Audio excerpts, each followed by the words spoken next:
Here's some water. Thank you so much.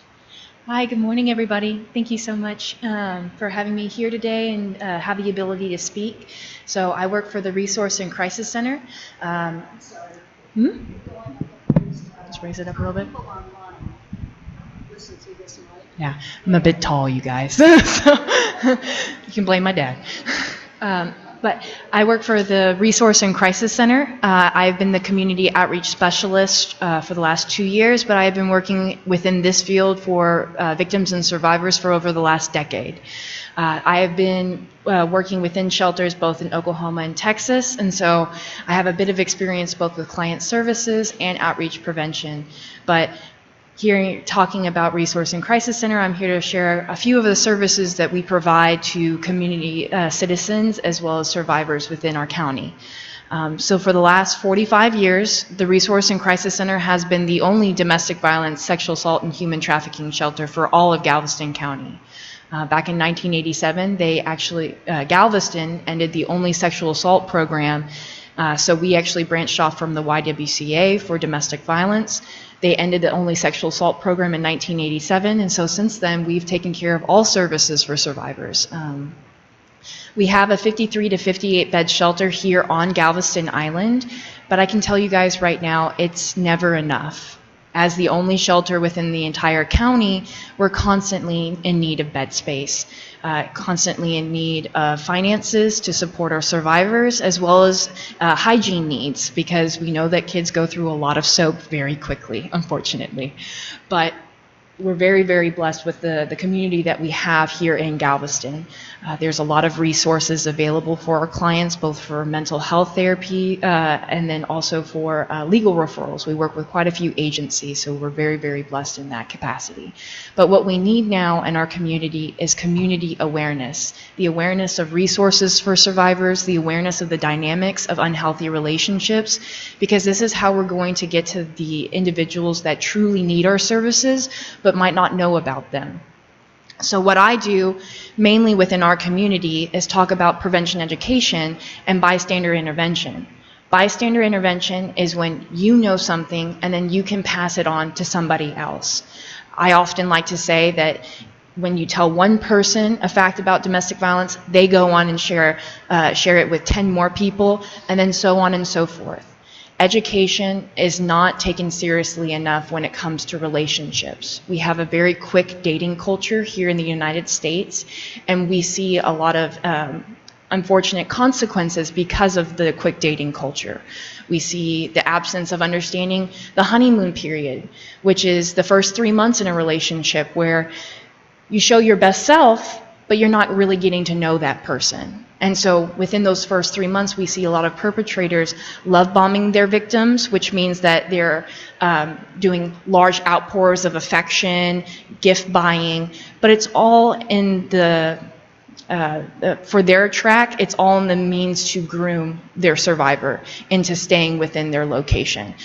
So it's a means of isolating them from friends and family that may assist them. It's a means of keeping them unaware of resources that may keep them from leaving for good.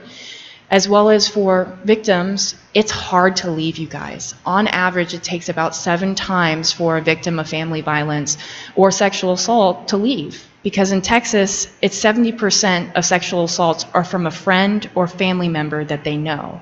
And we're worse than the national average, you guys, in Texas. So in the national average, it's 1 out of 5 women is sexually assaulted. In the state of Texas, it's 2 out of every 5. But that's with the understanding that 90% of sexual assaults go unreported. 90%. And that is directly related to the education that just isn't presented to our youth and the resources that just aren't readily available to our survivors. It takes everybody coming together, understanding what it looks like and how to respond to it as a community to make a true change. Just recently, we had April, which is Sexual Assault Awareness Month, and RCC had the pleasure to host Denim Day. So for those of you who don't know Denim Day, there was an Italian Supreme Court case back in 1997 where a 17-year-old victim was going on her first driving lessons with her 45-year-old driving instructor, and he forcibly drove her to a unmarked location and he raped her. She actually went through the process of going through the criminal trial. And for those of you who don't know, on average it takes about 12 to 18 months to get through a sexual assault case.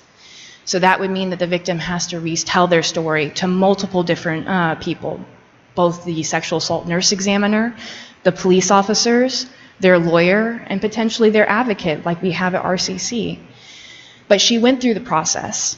She actually went through the criminal process, and he was tried and he was convicted.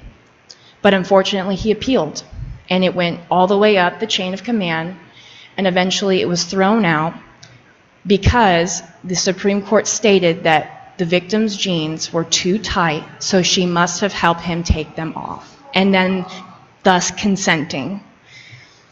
Now, we know that this is very much in the realm of victim blaming. And so did the ladies of the Italian Supreme Court, because the next day they all showed up wearing pairs of jeans. Exactly. So in 1999, Peace Over Violence actually took over that Denim Day celebration because it was a celebration of women coming together to support one another. And since then, it's been a annual celebration on the last Wednesday of April to talk about Denim Day and to talk about the rape culture that is present not just in our country but across the world. And this is what I mean going back to community. It's understanding the dynamics. It's looking at what has gotten us to this point with the quick dating culture and the victim blaming. It's looking at what we can do to support survivors as well as hold perpetrators accountable and responsible for their actions. Now, something interesting about me is when I first got into this field, I actually started working with the men first. I worked as a co-facilitator for a batterers intervention and prevention program, and I can tell you right now that we don't have enough of those programs, and we don't have the perpetrators voluntarily entering into these programs. A lot of the time, they're court-ordered to enter into these programs. But those are the systems that we have in place right now. And I can tell you also, it doesn't work for every perpetrator. There are some who look at a protective order for a victim and think of it as a true document of the law, and they stop bothering their victim. But on the flip side, there's also the perpetrators who look at it and see it as just a piece of paper. So we need to see not only the dynamics of women, but also the dynamics of men. And that's something that I actually like having in my personal history or my resume, because seeing both sides make you understand that we put a lot of pressure on survivors to take care of the needs that the community can handle. So I absolutely encourage you guys, educate yourselves on what the dynamics look like. Educate yourself on the resources within your community, because it takes one person to reach out and potentially pass on that 24-hour crisis hotline number for RCC within their community, or talk about safety planning so they can safely leave, because the most dangerous time for a victim is when she's actively trying to leave, and it's because it's the loss of power and control from the perpetrator. So we need to look at what's going on in our community. We need to look at our resources. We need to pass it on to as many people as possible, and that's when we're really going to see some true change, you guys. Thank you guys so much. If you guys have any questions, please feel free to ask me. Yeah? Mm-hmm.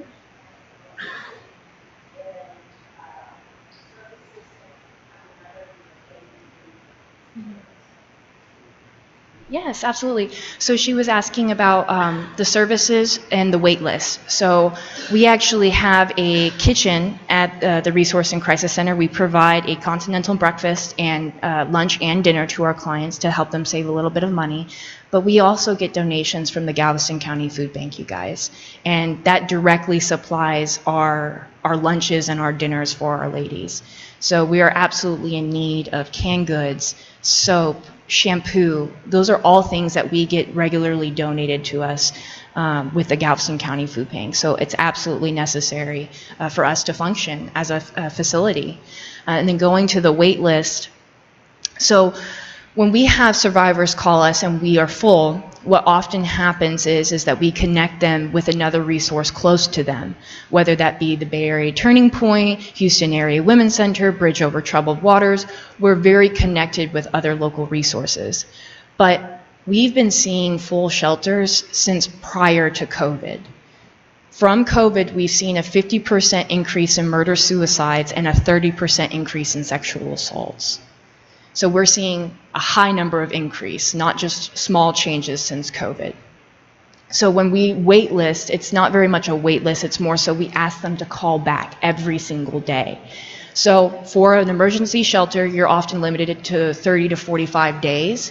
It's not a lot of time to rebuild foundations, but those are our grant restrictions, unfortunately.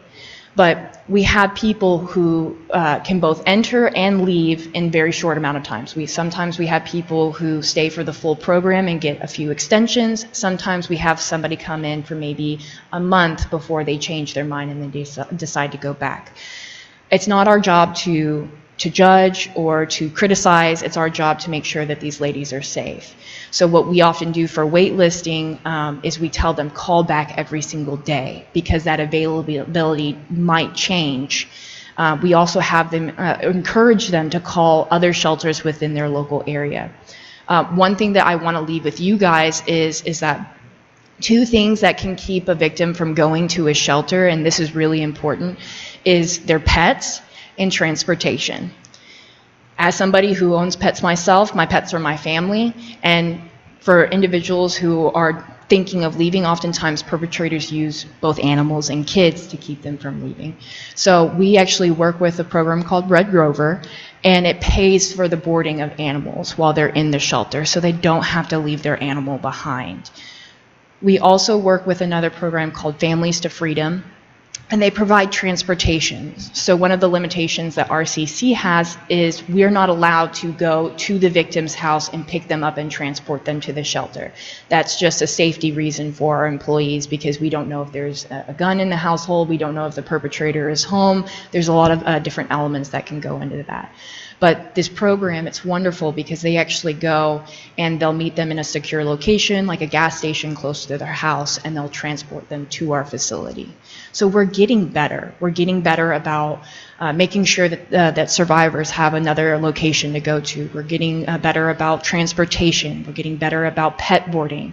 But these are the gaps and the community awareness that I'm talking about, because we have to look at what keeps a victim from leaving and what keeps them from staying away.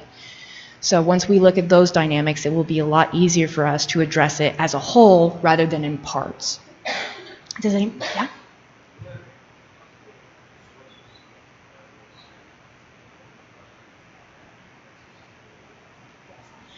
So we were looking at, he asked about local funding and how that looks for us. So we both get federal and local grants. So we work with TASA and TCFE. So TASA is the Texas Association Against Sexual Assault, and TCFE is the Texas Council on Family Violence. Those are going to be our state agencies for funding. I have not seen much change with our state agencies, but I think it's because we're waiting on our federal. So we work really closely with VAWA and VOCA. VAWA is the Violence Against Women's Act, and VOCA is the Victims of Crime Act. So about 2 years ago, we lost a significant portion of our VOCA funding, and I mean a significant portion, you guys.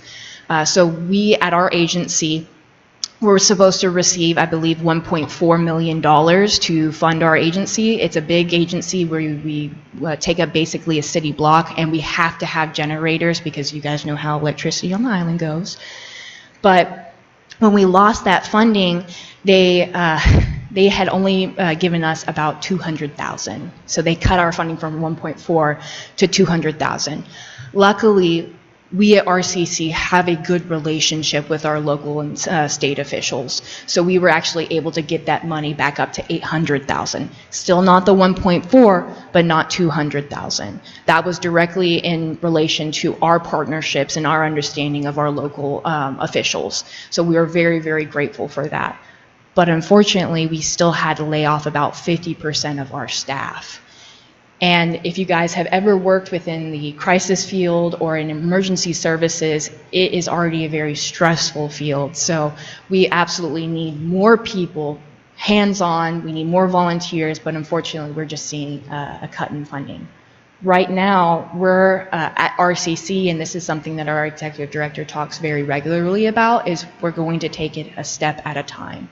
Regardless of funding, Resource and Crisis Center will be there for the survivors within our county. There was a short point where we were working on furloughs, but luckily we didn't have that because, again, we went back to our state and local officials, and we have a standing relationship with them. But it takes people understanding that relationship, understanding our community to make sure that these funds aren't severed, because again, we're the only local DV and SA agency. So if RCC goes away, then we're losing significant services for our survivors.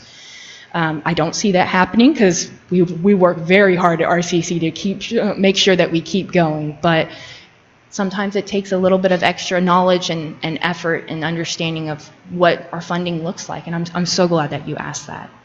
Any other questions, you guys? Yeah.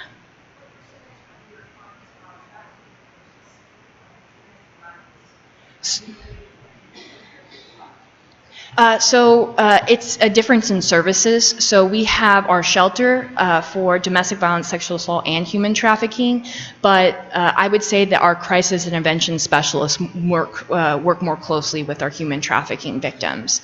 The biggest difference in human trafficking and domestic violence is that for human trafficking, it's one of the hardest systems to get out of. It's very, very difficult. It's a different population and demographic because you're not working with friends and family. You're oftentimes working with a pimp. And pimps operate as survivors or commodities. They're not people.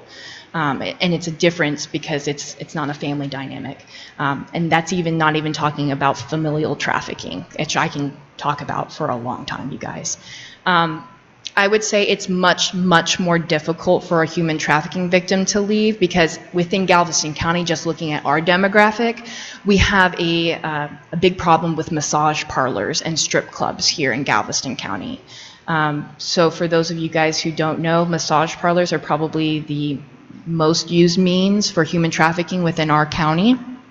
So a little bit of a warning sign for the massage parlors, if they have dark tinted windows, if they have video cameras on their front gate, if they have more than one lock on their front gate, and if you go inside and there's a list of men using the services, not any women a part of the services, then chances are it's a massage parlor, you guys. And we have tons and tons within our county. And I would say a majority of them are within like the League City sector, probably the south side of League City for our county. But I want you guys to be aware of these things because it's a growing business within Galveston County. Going back to the original question about domestic violence and human trafficking, for domestic violence, we oftentimes work with them in terms of getting them to family members that support them with their foundations. Human trafficking, it does not look that simple. So a few years ago, we had a human trafficking awareness panel where we had a mom of a victim come and speak. She was able to get her daughter away from her trafficker for 2 years. No phone contact, no email contact, nothing. She was thinking to herself, we've been through therapy. We've been through the community. She's doing well. She's doing better. So she actually gave her daughter's phone back to her after 2 years of the healing process. And after that 2 years, as soon as she gave the phone back, the next day, her daughter was gone. The next day. That is the difference. And it's because pimps oftentimes use lethal force and they have no problem talking about it. I'm not saying that it doesn't happen within domestic violence relationships, but pimps have oftentimes a bit more control because they're managing a group of women, not just one victim. Does that make sense? I'm trying to explain it. There's a lot of dynamics that go in the difference for domestic violence and human trafficking, but for a human trafficking victim, I believe it's between 2 and 5% of chance for them to actually leave and get out of that system.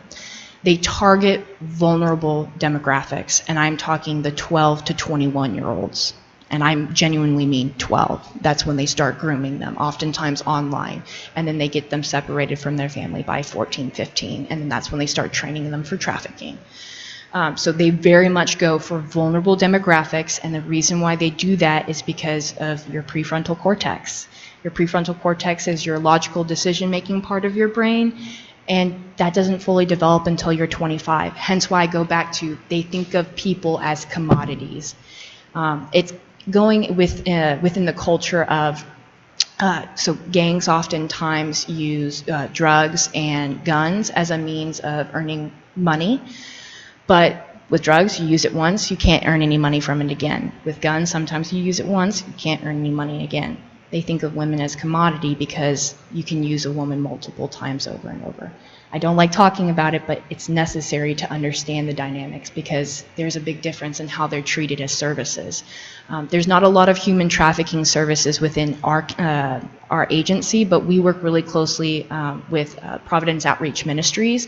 They actually go into these massage parlors, they actually go into these strip clubs, and they make those connections. And if you've ever met Sasha, she runs Providence Outreach Ministries, me and her can talk about the dynamics of human trafficking for hours because there's multiple different facets, there's different types of pimps, there's different types of trafficking, so there's a lot of dynamics. That's why I say education, you guys. You have to educate on understandings. Oh, that's a good question, you guys. Time away. So I actually have a funny story about this. My mother-in-law lives with me, and she absolutely loves Law and Order SVU. Yes. So if anybody's ever watched that, it's usually always stories about survivors and sexual assault cases and human trafficking cases. There was a long time where I told her, I don't think that you guys should be playing this right when I get home. Yes. Because it does get a little bit too much sometimes. You work with it all day and you go home. That's probably like the last thing that you want to hear about.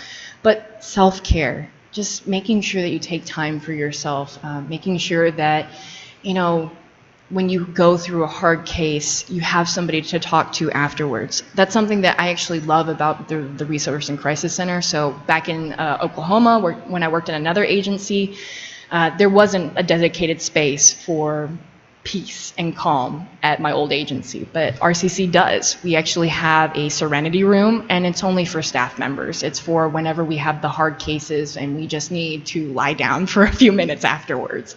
So we very much pride ourselves in, taking our time, taking care of ourselves.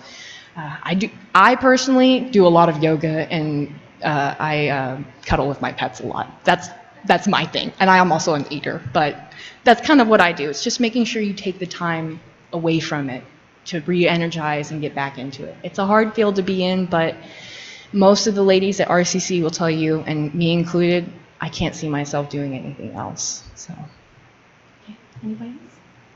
Okay. Thank you guys for your time.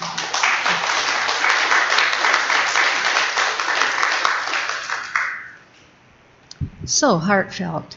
And so now we will offer you a chance to support this most important endeavor to take up our compassionate offering.